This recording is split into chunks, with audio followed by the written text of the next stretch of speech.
Guillain-Barré syndrome, GBS, autoimmune condition, causes a rapid onset muscle weakness. Body's immune system produces antibodies that damage peripheral nervous system, neuron axons, or their cover sheath.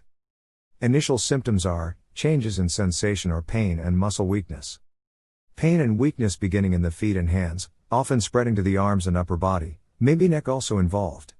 In half of cases, weakness of face muscles and swallowing difficulties is presented.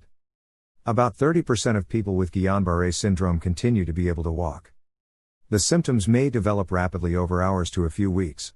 During the acute phase, the disorder can be life-threatening, because of about 15% of people developing weakness of the breathing muscles and, therefore, requiring mechanical ventilation. When weakness stops progressing, then begins a stable, plateau phase, which lasts commonly a week, possible up to 6 months, and then begins recovering and improvement. The exact causes of Guillain-Barré syndrome is not known, but it is associated with infections, upper respiratory tract infection or diarrhea before Guillain-Barré syndrome occurs. Campylobacter jejuni bacteria or cytomegalovirus are the most common infectious agents defined.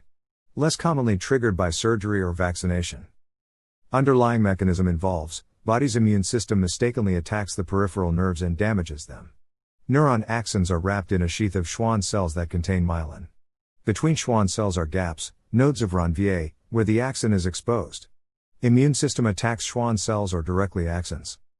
The diagnosis of Guillain-Barré syndrome depends on findings such as rapid development of muscle paralysis, absent reflexes, absence of fever, and absence of a likely cause. Cerebrospinal fluid analysis and nerve conduction studies, also testing for antiganglioside antibodies. Low-level sodium in the blood, because of inappropriate secretion of antidiuretic hormone, leading to relative retention of water. Diagnosis in children may be difficult. Treatment. Plasmapheresis and intravenous immunoglobulins, IVIG, are the two main immunotherapy treatments for GBS. Respiratory failure may require intubation of the trachea and mechanical ventilation, intensive care unit. Prognosis is good, but in 7.5% of cases Guillain-Barré syndrome causes death. Complications which can cause death are respiratory failure, severe infections, blood clots, and cardiac arrest likely due to autonomic neuropathy. Prognosis is worst among the elderly and better in young people. Older people and men are more likely to develop Guillain-Barré syndrome than women.